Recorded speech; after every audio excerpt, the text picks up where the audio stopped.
रंगदेवता आणि रसिक श्रोत्यांना विनम्र अभिवादन करून मी मानसी रवींद्र पाठक तुमच्या समोर मराठी एकपात्री नाटक सादर करतेय. नाटकाचं नाव आहे परीक्षा. त्याचं वास्तवदर्शी चित्रण उभं करण्याचा मी पूर्ण प्रयत्न करेन.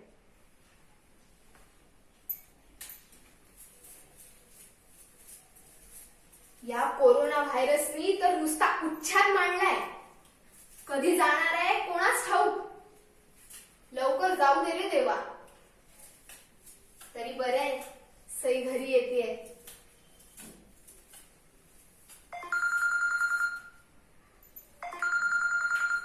आता कोण?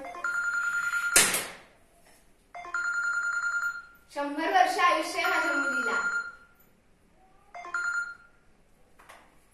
हा बोल ग.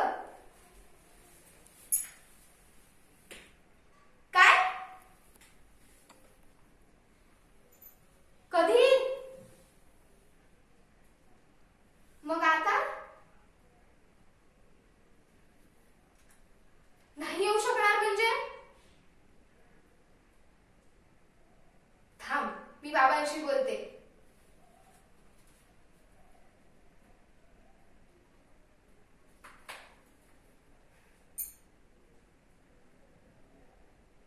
हॅलो. अहो, 21 दिवसांचं लॉकडाऊन झालंय म्हणे. सईचा आत्ताच फोन आला होता मला. म्हणजे आता सई पुण्यातच अडकणार? नाही, माझी मुलगी घरी येण्याचं काहीतरी सोय करा. आता 21 दिवस काहीच होऊ शकत नाही. अहो, मग तुम्हाला तरी पुण्याला जाता येतंय का बघा. नाही,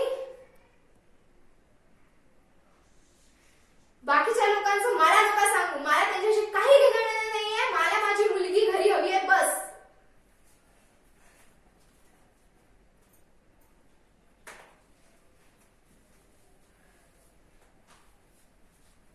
माझी मुलगी तिथे एकटीच आहे.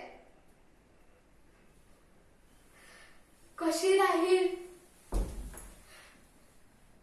21 दिवस एकाच खोलीत एकटीच.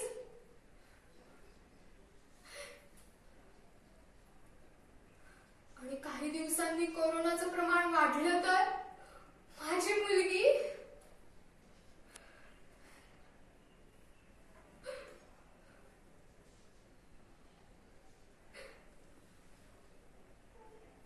काय करू मी आता?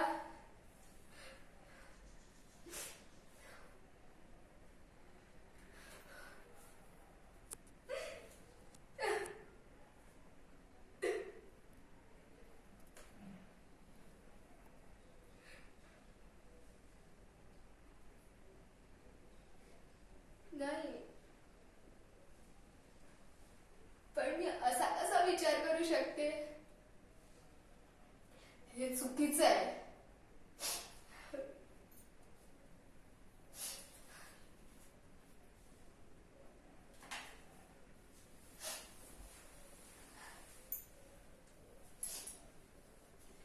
हॅलो सई,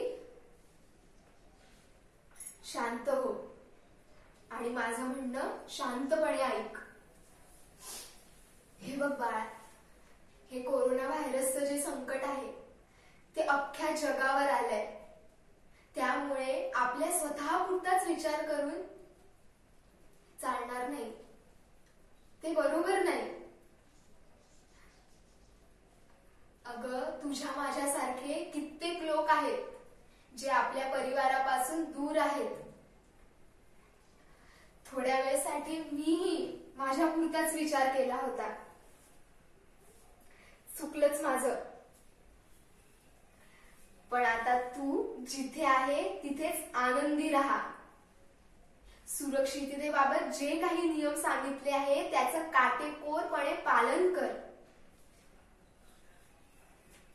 स्वामी विवेकानंदांनी म्हटलंय, भगवान और गुरु इस पर अटल विश्वास रखो. बड़ी से बड़ी कठिन परिस्थिति भी तुम्हारे सामने छोटी हो जाएगी. ही परीक्षा प्रत्येक नागरिकाची आहे, आपल्या सगळ्यांचीच आहे. आणि ही परीक्षा आपण नक्की पास होऊ, माझा विश्वास आहे. फक्त त्यासाठी आपल्याला घरी राहावं लागेल, जिथे आहे तिथेच थांबावं लागेल. कळलं? ठीक आहे, ठेवते मी. काळजी घे स्वतःची. चल बाय, ठेवू.